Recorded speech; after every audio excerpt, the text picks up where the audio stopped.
to the Athletes in Motion podcast, From Race to Recovery, with your hosts, Tom Riegel and Kenny Bailey.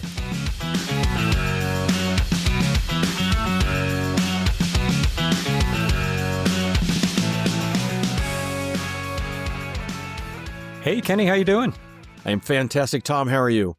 I am fantastic as well. We have a wonderful guest today with us, Coach Sarah Portella. Lucky to join us. We're very, very happy to have you on. She's a friend of mine. She's here in Nashville. We're going to talk about a whole bunch of stuff, preseason into season, talk about this endurance exchange that we just went to, which USAT puts on. Lots of good education for us as coaches and good networking as well. But first off, our little bit of business. Thanks, everybody, for all your notes, your comments, and things. Keep them up. 5 stars, thumbs up, all that good stuff. Even the bad comments. If you've got bad comments, send those too. That's fine. We learned from that. We're trying to get better with this. This is January of 2025, 26. Look, we're already in 26. This is going into our 6th season doing this. I think this is episode somewhere close to upper 80s, almost 90. Have been having a lot of fun with it, getting better. Absolutely. Sort of.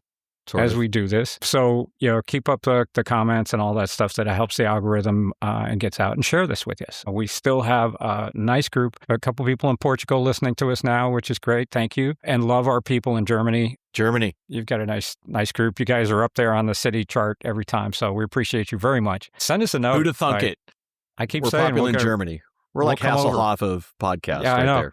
It's like, it's up there in the top 5 on the cities on the downloads, which is pretty cool. So welcome, Sarah. Sarah is she's certified as a USA Triathlon, USA Cycling, and USA Track and Field coach. So she knows her stuff. Triple threat. And she works with Bolton Endurance Sports Training Group, which is led by Olympian and elite coach Ryan Bolton, who's an amazing athlete. They've got a really, really cool team of coaches that Sarah's been with since the inception of that. So it's been a few years with that. So she has quite the palmarès. I'm gonna skim over and just take some highlights because she pulls this off. She's USA Cycling Masters National Time Trial Champion for 2025, which is awesome. She's a USAT All-American multiple times, 5-time 70.3 World Champion qualifier. She's also the 2-time Tennessee State Time Trial Champion Cat 3 and road race champion. Wow. So 2 times as well. So she can back up her coaching. She knows what she's talking about. And she goes fast too. She's a great athlete. She's an uber cyclist. So Sarah, welcome to the podcast. We really appreciate you coming on. I hope I didn't embarrass you too much. Thank you guys for the very kind introduction. I do appreciate that. Yes, like Tom said, I am a coach with Bolton Endurance Sports Training, and I have been coaching now since 2015. Sweet. Yeah. Full time. Let's just she's a professional coach. She coaches full time, just like I do. So we're in this for the real deal. So for sure. So before you got to coaching, how did the journey start? Were you pretty athletic in high school? Were you a cyclist there? Track and field? Sounds like, I bet, track and field. Yeah, I don't know how athletic I was, but I did participate in high school, junior high, in track and field and in volleyball. So always had some sort of sport background, even, as a youth. And then when I started college, I just started running to stay in shape. Post-college, got into a really solid group of runners in Birmingham, Alabama, where I lived for several years. And within that group of runners, there were several triathletes. And so if you know anything, you'll eventually get sucked into that world. And that's what happened to me. You lost a bet. My background. Yeah. You lost a bet. Totally. She's a fast runner, but have you tried running after cycling? Is that what the comments were? That's what it came down to, right? But you can run now. Well, what about after a bike ride, after swimming and biking? Prove it. That kind of thing. Yeah. Totally. So, and that's kind of where my journey began. Dabbled into duathlon first because I had a terrible fear of open water. And then I tried my first triathlon, typical fashion of an adult onset swimmer. I hated the swim, but I survived. And then going fast on the bike after that was just like thrilling. And so that kind of sucked me into the world.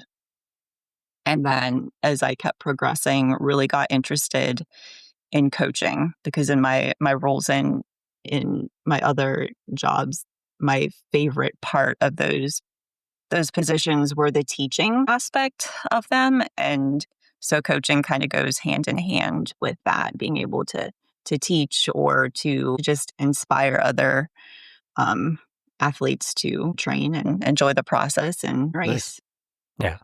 Yeah. I think before we get to the whole triathlon thing, I have to ask, because, I was a Cat 4 guy, and how did you go from casually riding a bike to becoming state champion? Like, was it just, especially on TT, so you're not messing around. I mean, to your point, you like speed. When did you know, like, wow, I'm sort of beating people? Like, wow, I'm kind of good at this, especially as an adult onset sort of racer, if you will. Yeah. After I'd say the first year or so into triathlon, I met a local coach and I'd started going to his track workouts, and he saw some sort of potential in me that I didn't see at that point in time. That's a good coach. And he's like, I will coach you. Please let me coach you.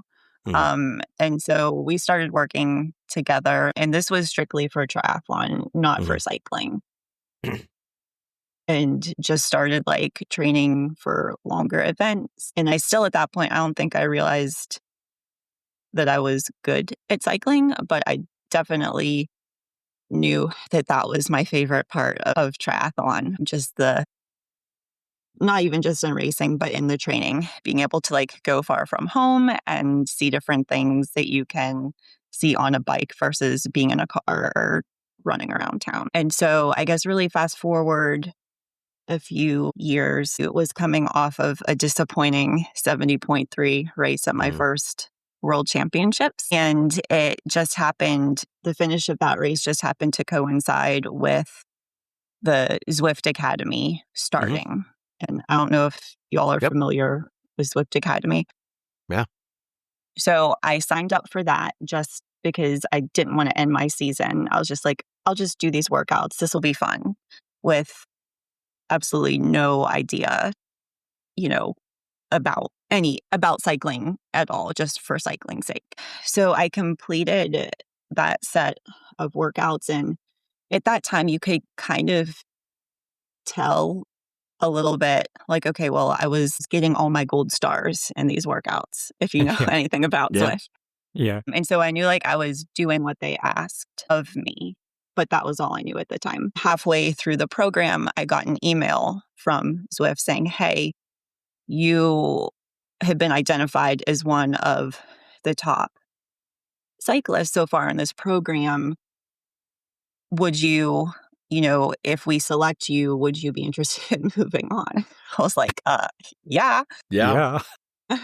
So that was kind of the first point when I realized, oh, okay, I can actually ride a bike outside of just triathlon. Yeah. So, yeah. Yeah. Yeah, it's always fascinating too, because when you're doing triathlon, you're 5 bike lengths apart. You have to make sure to do that. When you're road racing, you're now bumping shoulders and in a peloton, and trying to figure out position in a peloton, where to take the corner, where to take the line, how to get the right wheel, who's the person to do that. Was that curve difficult, or was it? Why are you next to me? You were fast because you just want people next to you. That's all. Don't touch me. If you're in front, there's nobody next to you. Yeah, for sure. Yeah, so my experience still up to this point was just triathlon and then riding my trainer. Yeah. That's what I was thinking. You're going isolated, and all of a sudden, here's 100 people that want to say hi to you, really closely. Yeah. So unfortunately, I didn't make it past the semifinals. I did move on to that. And I foolishly didn't know how to train there was a gap at that time between the initial part, the semis, and then moving on to the finals. So I kind of botched my training and lost some fitness. And so I did not advance to the finals of that year. But that did inspire me to okay, I need to go find road races and different things to do for the next year. And so that's when I started doing more cycling, getting into some crit racing, which was super scary. Yep. And just kind Yep. of learning as I went. I had no idea what I was doing. I just knew like I needed to ride hard. And That's fun. how most people, I mean, when you get into it where you start to figure it out, but like you're smart enough to go like you can observe and pick stuff up and then work with some coaches and start to, build a community that you understand the racing better. So, I mean, that's awesome to get that letter and move into the semis. That's like, cool. Yeah. I mean, we probably tell people more about the Zwift Academy about like, this was worldwide, right? That they were doing this and basically they were running races and tests to find, I think people went into the Pro Peloton from Zwift Academy. Yeah. So this was a feeder system that they had created from like, you've got how many thousands of cyclists around the world that are actually like competing in this together. So to get into the semis alone is just like, that had to be a nice bump in confidence to go like, oh, okay, I might be okay at this, right? Yeah. If I'm hanging here, this is pretty good. So that's pretty wild. The irony is, I went from crit racing and crashing to like, well, now I'm going to do triathlons because they're spaced out and nobody can crash into me. And you did the exact opposite. It's like, I was nice and spacey. Now I'm just going to go like, hey, what's it going to be like to, bump into people and do a really, really fast ride that, somebody's going to go home in an ambulance. Just hope it's not you. Right. So, Yeah. So, and then Kenny you also moved on did to cyclocross too, Yeah, because that was, which is fun. that was, That's a ton of fun. I miss that. That's the one thing I miss is cyclocross because it's just really fast and you're forced to stay on a single track. So not a lot of bumping on that. So how do you balance your season of racing between the cycling, the strictly cycling, really focused cycling, and the triathlon, which is really focused? I mean, you're qualifying for worlds every year at this point, and so you're nailing that part of it. And so how do you differentiate and how do you break your season up for that?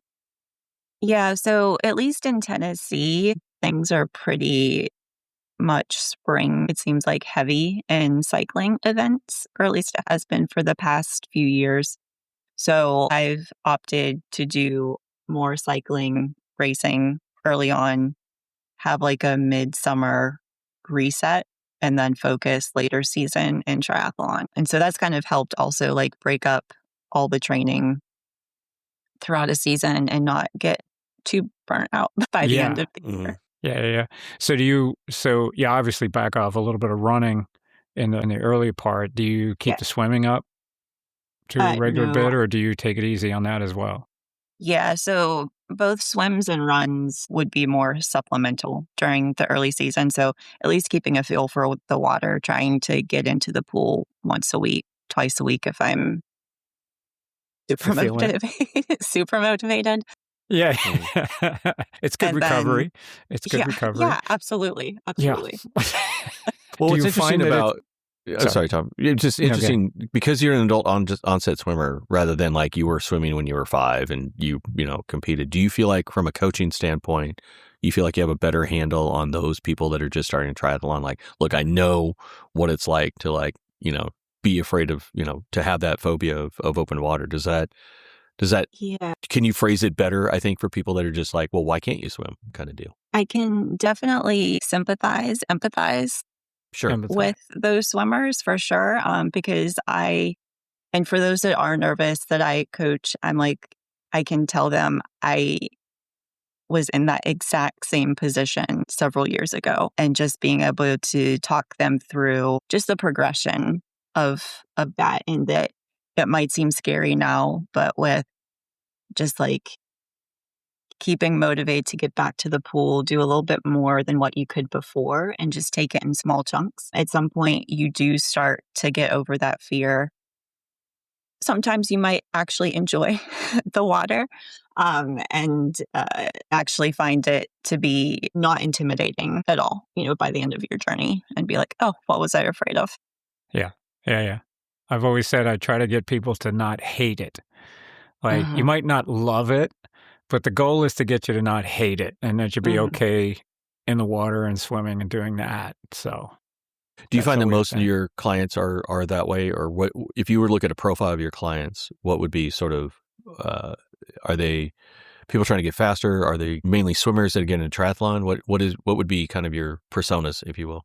Yeah, I have a good mix. I would say the majority is always athletes that don't know how to swim or have a limited background in swimming. So that would be like the main thing because I think a lot of athletes also want to do a triathlon to see what it's about, the appeal of it. And they may not have come from that swimming background. But I do have some that have, and then they have a different set of kind of needs versus those that need to learn how to swim as well as finish a race. What is your age demographic generally? Are they in their 30s or 40s when they get to you? What? Yeah, I would say the majority of my athletes are anywhere from mid 30s to mid 50s. And then I have, some outliers of that. But in general, that's kind of the age range I've been working with. Cool. So we just got back from the Endurance Exchange. The USA Triathlon puts on, and it's gone through, it has a history of different things. They used to call it Art and Science, and then there used to be this Triathlon Business International Conference, and they kind of merged it a few years ago, probably just before COVID, probably 16, 17, maybe 2018 or so. They merged, and it became the Endurance Exchange is what they ended up calling it, and USAT has taken it over. And it's coaches and race directors and athletes can go to this as well. I mean, it's a great learning experience, and it's like 2 days.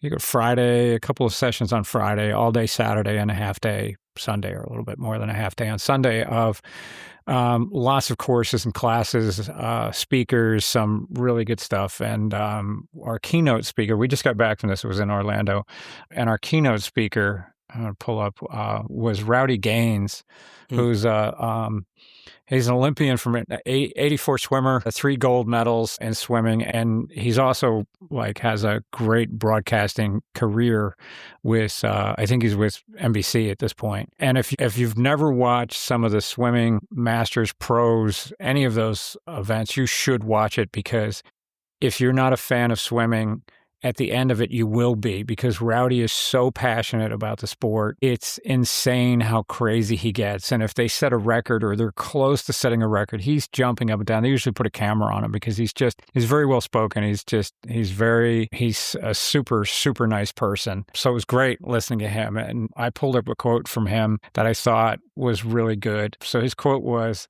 "The water is not the problem. Fear is the problem."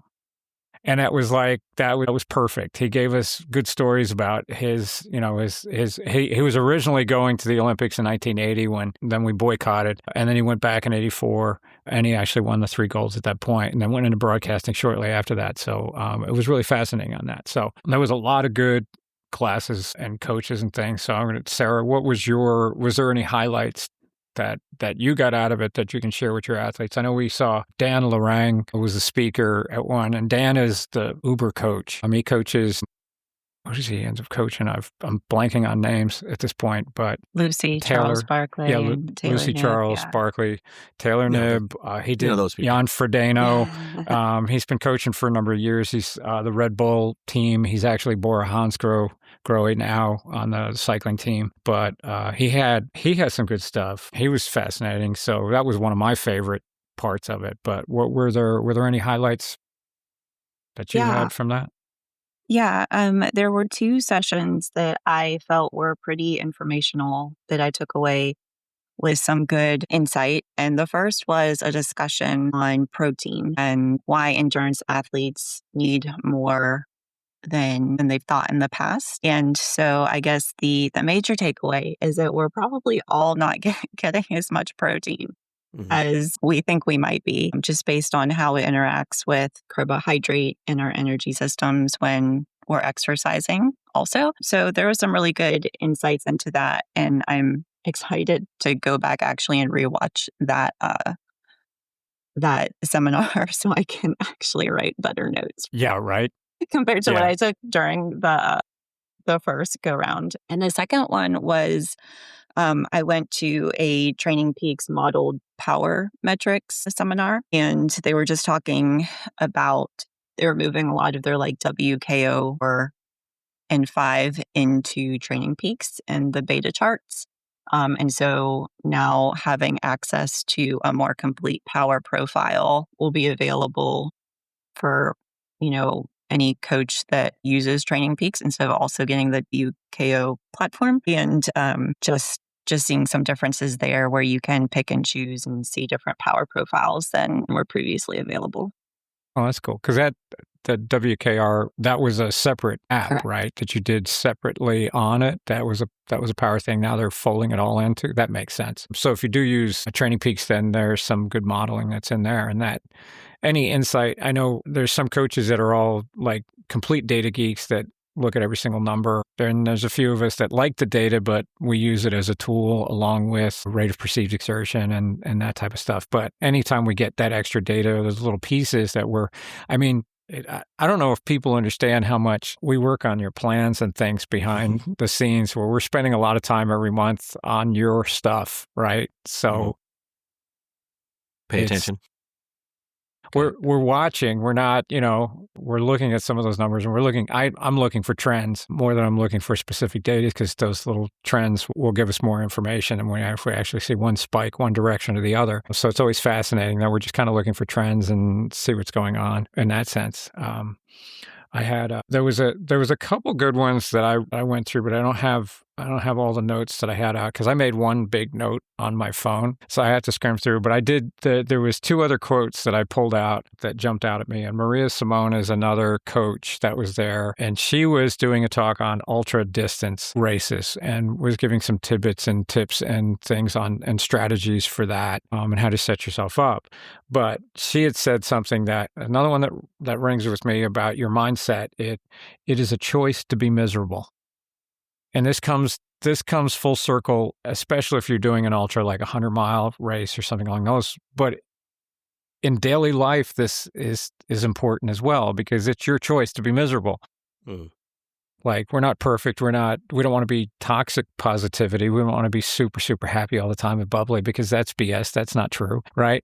But it's your choice. There's a lot of times that we have this victimhood, like we're victims, and we're not. Right. It's just life is tough and we need to get through it, and let's just kind of all get together. So that was something that really struck a chord with me. And then it was Dan Lorang's quote was the last one that I grabbed, that he said at the end of his presentation, and he was talking about teamwork, building a team around you as an athlete. And this is on the elite level, what they have. I like to do the same thing, work with a nutritionist, work with a coach, work with, swim coach specifically if you're working on certain things. Bring your people around you. His quote was, "Stay the author and fan of your own story." So, which I thought was really deep from, it was kind of cool. He'd come up, it's like, just stay focused. It's, on your story and doing your thing and like, enjoy it. Make these choices. They're not sacrifices, they're choices. Yeah, absolutely. So I found that his stuff to be very interesting about how they converse and the team and the communication and how everyone needs to be on the same page. And he was brutally honest about the fact that, like, he's not necessarily friends with the athletes he coaches.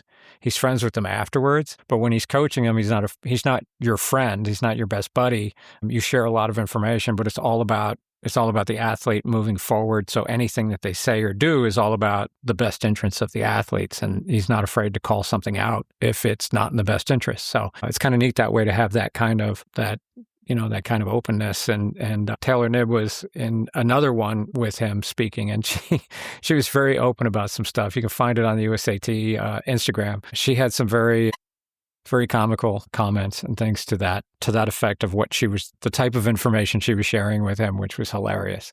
Well, Sarah, that brings me to a question. So when you have different styles, right, you have people that are more data driven. How do you approach?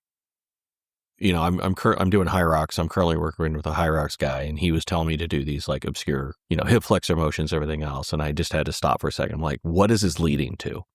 And then he stopped and said, well, this is the why behind why you're doing what you're doing. Right.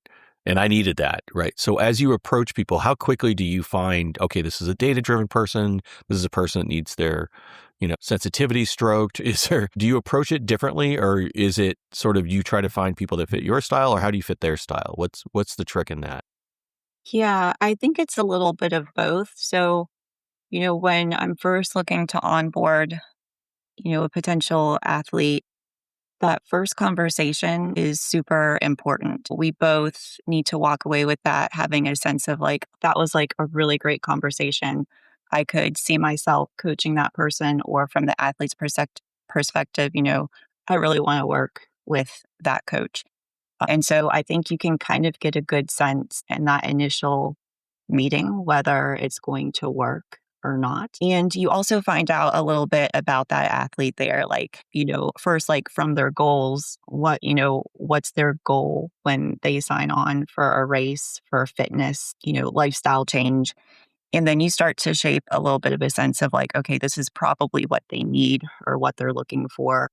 And if it fits also within your parameters, you do shift, or at least I shift how I interact with almost every athlete based on like, as I get to know them, their personality and what their needs are.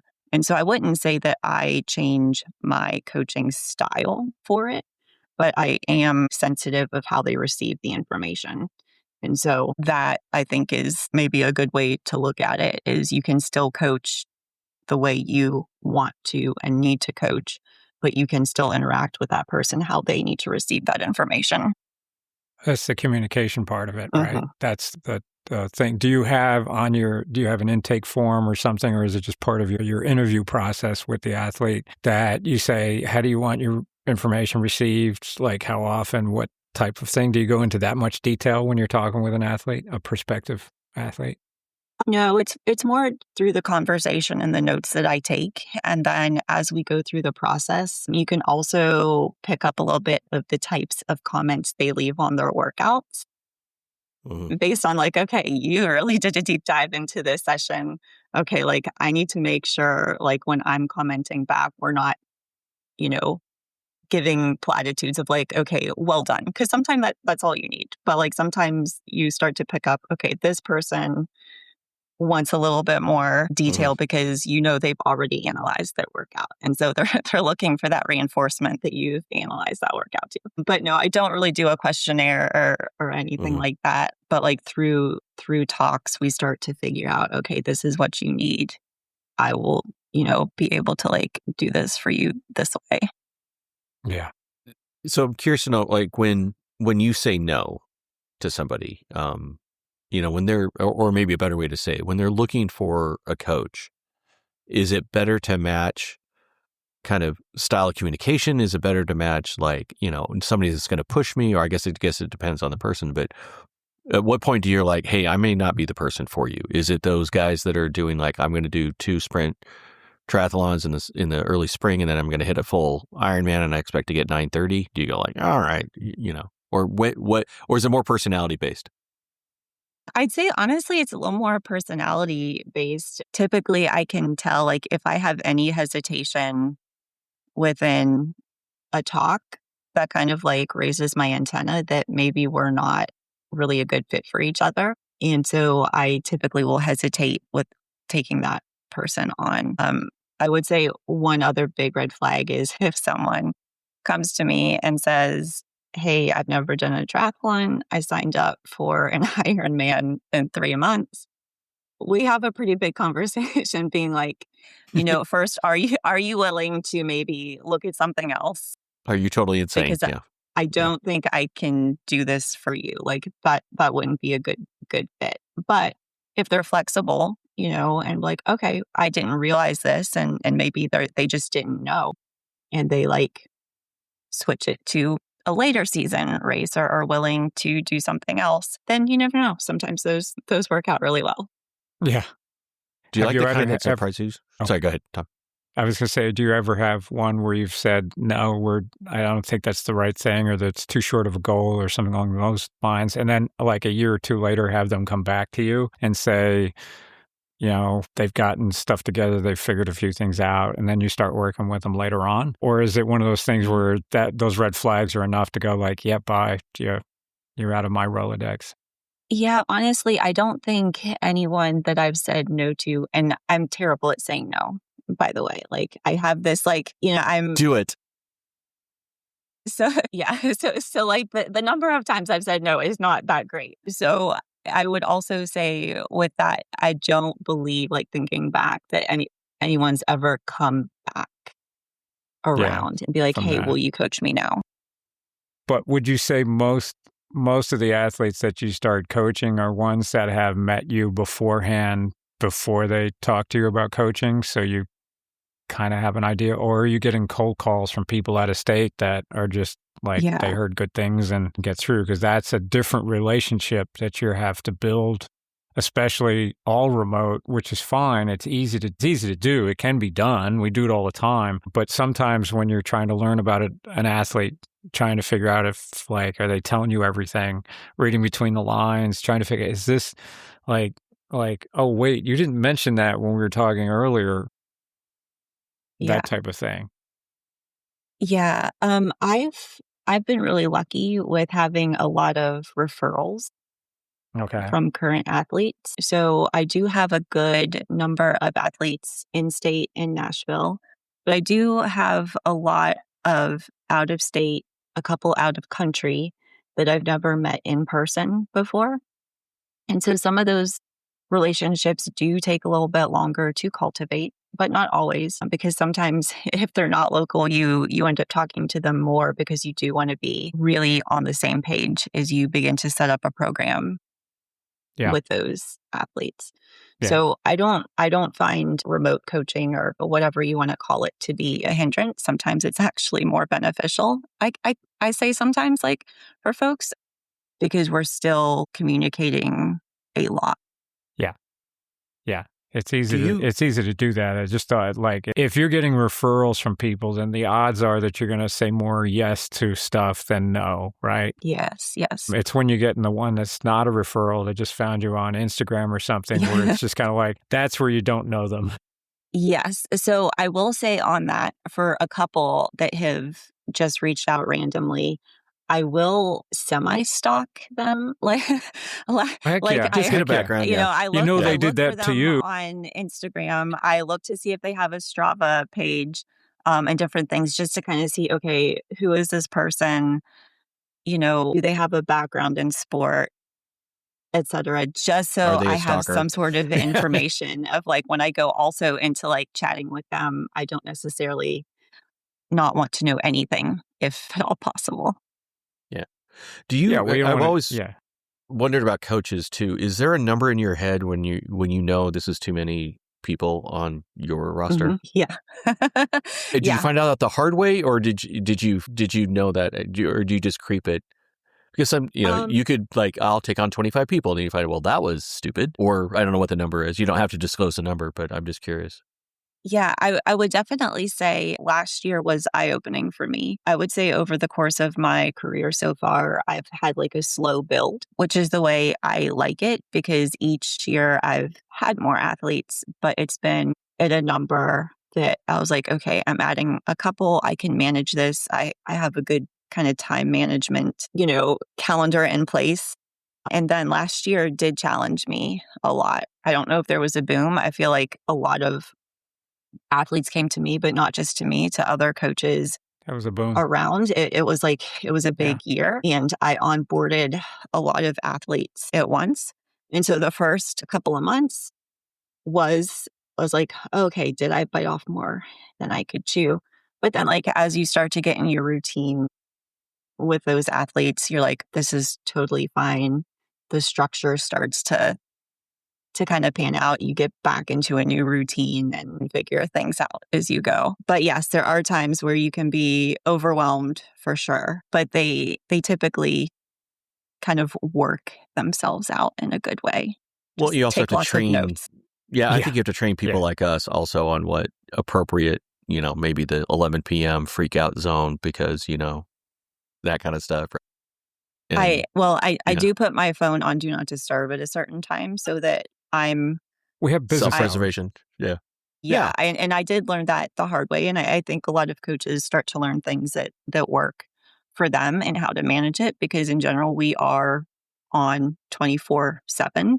Weekends are very busy, and so I would be like right before I go to bed checking to see if anyone had texted or left an email that needed responding. And at some point, that will wear you down. So you're like starting to set boundaries for yourself so that you have some quiet time. And so you're not coaching from, 7 a.m. to 9 p.m. Yeah. or Yeah. whatever. Yeah. For Yeah. sure. Well, I think and I'm trying to remember what coach had said it. And I heard that they said like their limit was when they can't remember the names of the athletes they have too many. Right. So you get to that point, like how many names can you remember? How many athletes can you keep track of in your head? Like if you start to forget who you have or certain names, then that's a sign that you probably have taken on too many. Right. Yeah, definitely, for sure. Yeah. And one of the first coaches I had, someone came up to me and they were just kind of like, he doesn't know your name. And I'm like, yeah, I'm fine with that. It's cool. I'm getting a very low level from a higher level coach where he's just giving me a monthly plan and I'm just working on it. And I talk to him once a month. I was paying, not that much. So I was getting what I was paying for type of thing. But it was pretty funny because, he didn't know my name back at that point. And it was hilarious because it was just kind of be like, I'm like, I only see you once in a while. And you give me a plan and I say, I did it all. Now give me something for next month. And they give me something. So, but it taught me a lot back then. And that was years ago. So that was way before we had online coaching. So fun stuff. Sarah, you got you're a running coach, track and field, tri and bike. Do you exclusively work with triathletes or do you have a kind of a cadre of different people you train? I would say it's a pretty even mix. I would say like Oh, no kidding. a third are triathletes, a third are runners, and a third are cyclists. So I do have Do you have a favorite child of the three? Or are you all equally loved? No, I can honestly say I don't have a favorite. I love it all. And I think I like it more than Sure, I love all my kids too. Yeah. I have three. You have a favorite. I know you have a favorite. You know which one. You know which one it is. No, I like it because it brings some diversity Yeah. to my coaching, and training, a cyclist is so much different than training a triathlete or training a runner. And there's just so many different workouts you get to do with a cyclist. That's cool. Only. So like I get super excited. I get to do this with this person. And then completely switch gears like for my runners and be like, ooh, I can try this with you because I don't think, I could do this with the triathlete, or same thing like with my triathletes. So They you're a can't triathlete. You're a 3x3 then. So you do triathlons and then 3 coaches. So you're like the triathlon of. Oh, are you following me on this one? Yeah. She's like a 3-sport coach. You're like the triathlete of coaches. Yeah. And you avoid swim coaching. I noticed you didn't mention the swim coach. Yeah, she hasn't said that at all, has she? No, yeah. I mean, I definitely would Know your outsource strength. that. I know my strengths, but also with that too, getting pool time, getting someone to let you come in and coach on deck It's tough. is super almost tough. impossible. So these days, and that's really. one thing. Yeah. Like with athletes that want that specifically, that can be like a point of where I have to say, I'm sorry, I can't coach you because I can't do this for you. Yeah, it's getting harder and harder, I think, to just find places that allow outside coaches to come in to train, right? Other than I've been like thrown rec out centers of and all the good pools. So yeah, open water. I mean, once the lake's warm enough, you can start doing that. yeah. That's Tom's territory. I need help. Come on out. By the way, We've got he's lots. fantastic, right? I was Yes, you. I was an adult absolutely. onset swimmer, and my shoulder was killing me because I was using my shoulder way too much. And Tom got me to relax in the water, and I mean, crank it out 4,000 yards like it. He was doing great. All open water. Yeah, it was all good. So you also have athletes that cross over. Who is it that just he won the half marathon this past weekend? What was Brian, which you fit him on his bike. And he's coming back. He's coming on Friday. Yes. This Friday to refit on a new bike, I think. I might try to sneak down there. Oh, you should come down. Yeah, come down. Yeah, he's great. Yeah, it does fit on his first one, and he's done really well. He's a strong, very strong athlete. Yeah, it's nice. I kind of like athletes where you can do different things, where you can focus on just running for a bit or just cycling for a bit or just swimming for a bit, right? And then focus on just doing a single event. I think that's great, especially at this time of the year where you need to focus on your weaknesses. Hopefully your off season, you were working on some some of the weaknesses. I hate to call them weaknesses, but some of the not your strengths, right? Yeah, I think they're called weaknesses. and That's okay to say they're that called word. weaknesses. Yeah, I You don't can want call to be me too your negative about it. limiters. Yeah, your Limiters. There you go. That's That's a a nice nice it's word. just What a word. we suck. We joke Yeah. about sucking at all three sports. Well, what's the one you suck at more than the other two or There you something. But anyway, that you can focus on that.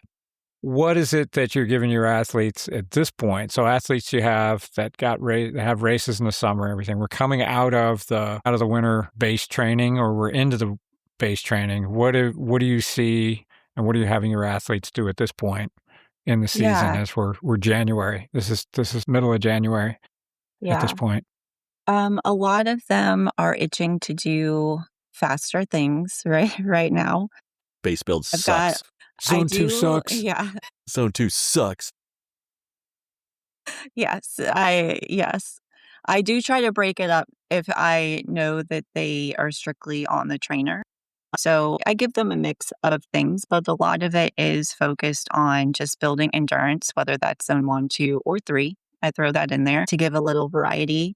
And Throw them a that's bone. mainly, yeah, exactly. You can That's run fast now. Okay. Yeah, exactly. And that's mainly on the bike. For running, it's a lot of aerobic endurance work, but they might get some strides to open up the legs, from, 30 seconds up to 200 meters kind of stuff, or give them some fartlek sessions so that they have some speed in the legs, but we're not doing anything that's gonna, make them tired for the next day. Like, they should still be pretty fresh by the end of that session. Are you doing strength training too at this point as well in the base Yes. field? Yeah. So a lot of my athletes right now are in like their max strength phase. So we're also working on building some power for next season before we transition into higher intensity work. And then we take the load off in the gym. 3 guess. days a week, 2 days a week. What do you? And that's or is athlete it- dependent, does it the depend? time that they have available to train Okay. and how much they love or hate Yeah. the gym. But they're all doing something Most in the triathletes hate the gym. gym.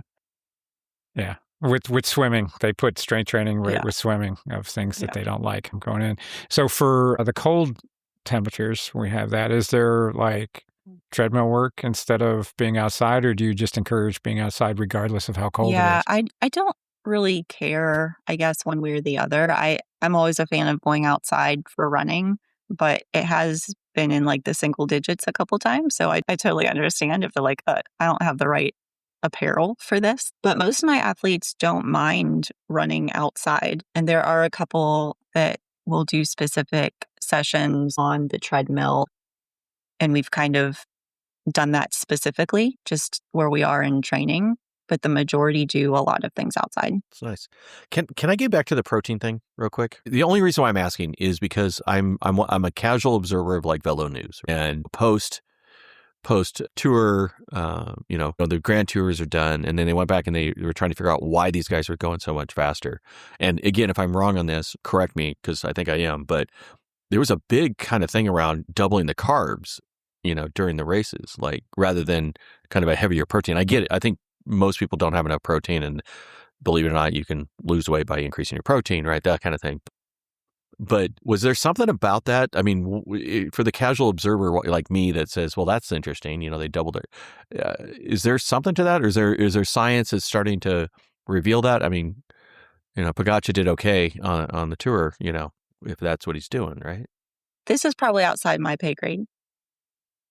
Okay. I was going to say, But I will say it's not the protein intake during exercise. It's kind of what you're doing with your protein Got it. intake around the exercise. And when to take it, and in addition to what the amount is. If you're under fueling while you're training, Mhm. that also affects those things. So yeah, the carbohydrate craze is also still fully in motion, and I think it's that's been scientifically proven and and on board. Like, eat your carbs when Yeah. You are not fueling your workouts with Correct. protein. Yeah, That yeah. does not work. It doesn't happen. It's that kind of moving to that recovery part of it, which we've always talked about. Like, you need to have your protein right after, especially if you're lifting weights, right? You want to get your protein, but you also need carbs. And we're finding interesting things about the fact that, like, if you have protein at the wrong time or you're having fats too early, it's the timing of the protein as much as how much you have. So you're fueling it. And we've got Corel coming on, and we can talk about, because she'll be really detailed on the protein intake we can have. But they've bumped it up for athletes. Now they're starting to bump up the amount of protein you should be taking in on a daily basis for the average person that's not training or doing any of that stuff, which I find fascinating because some of it seems to be quite high for the average person. Well, maybe it goes back to a broader question, because you guys are probably getting crazy stuff like me. Like, I read on the internet, if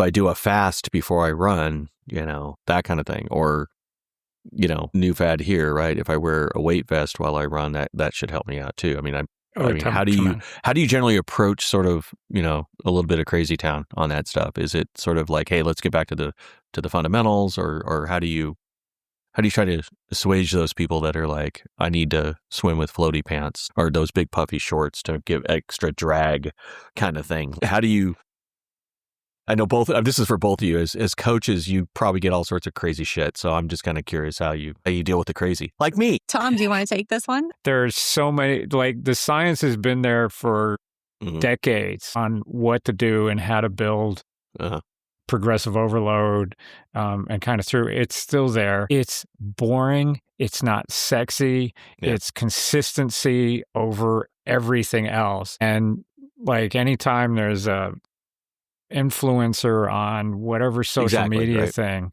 it's all BS. And there's so many red flags that pop up. One of my favorites is that they have targeted exercises that you do. Forget the gym, forget lifting weights. Do these 3 moves to target the belly fat, to burn belly fat. It's just like, the body doesn't work that way. You can't lift this one piece of weight, whatever, twist it sideways and do this, and you're going to automatically lose body fat. It doesn't work that way.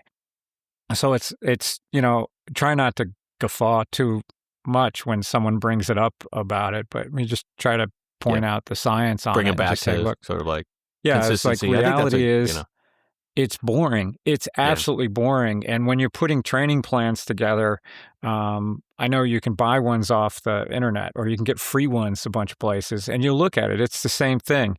You're going to have X amount of swims, X amount of bikes, X amount of runs, depending on the amount of time that you have.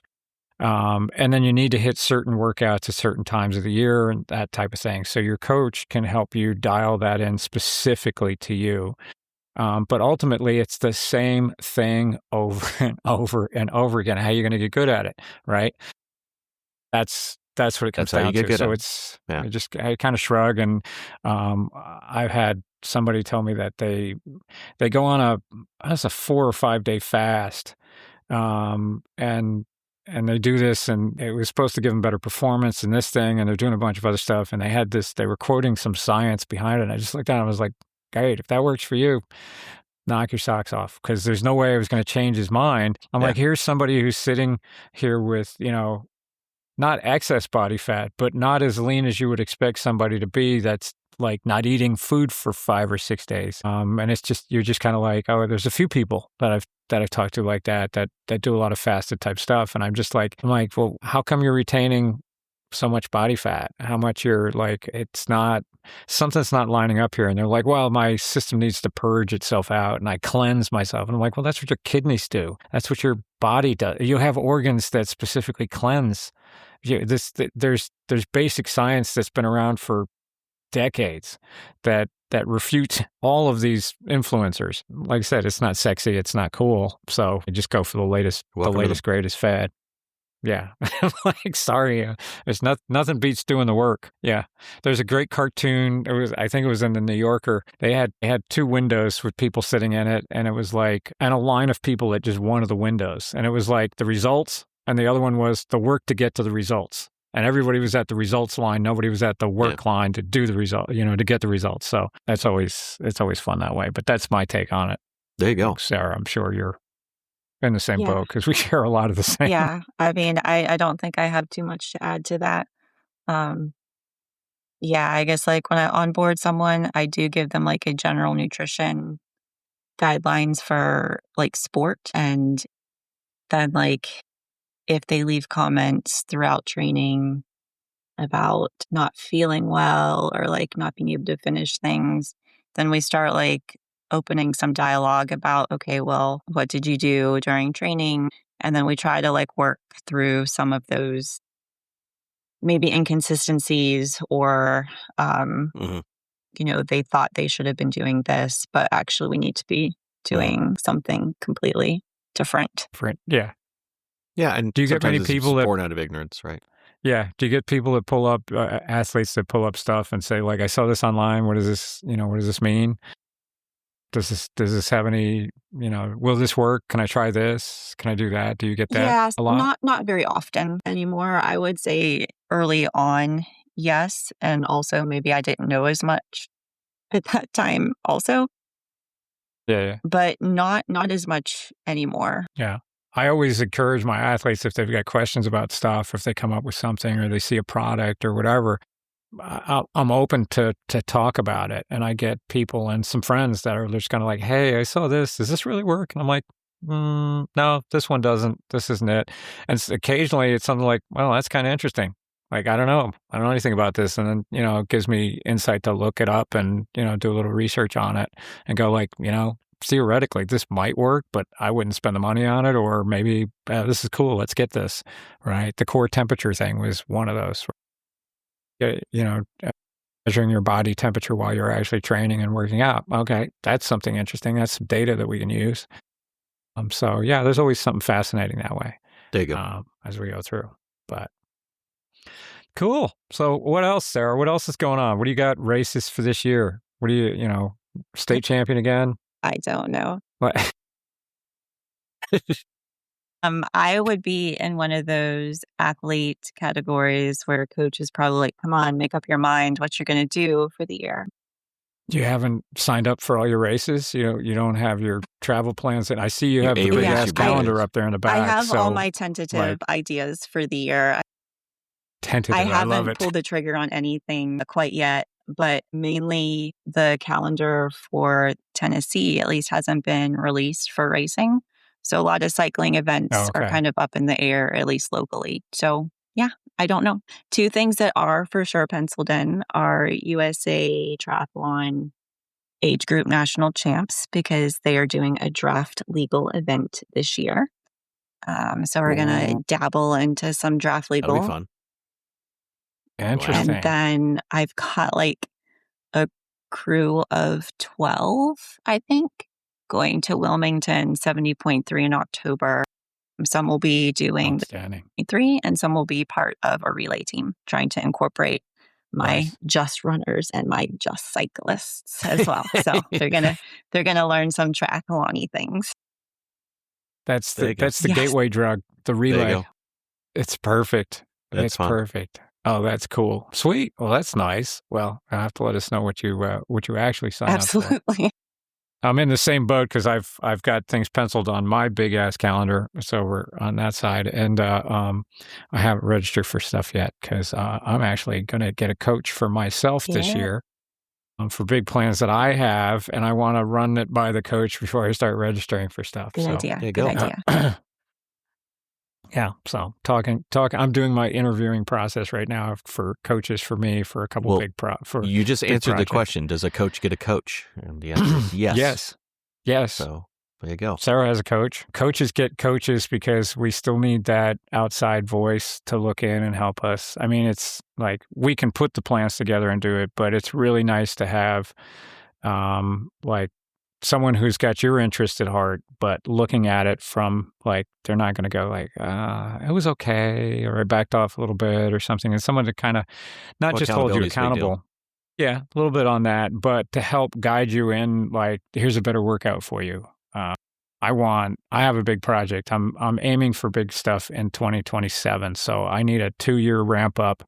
So I've started the process to get through that. And I need a little bit of help guiding that so I can spend time on my athletes and not waste the time on me. Exactly. Mhm. Yeah. So There you go. it's nice to have somebody working on me. So I'm working on my athletes and I'm not wasting my time by just working on my stuff. So that's how I'm approaching it. So big things to come. We'll make announcements later on and talk about it as I get it settled in and all of that. I'm going to try to hurt myself before I'm 60. There you go.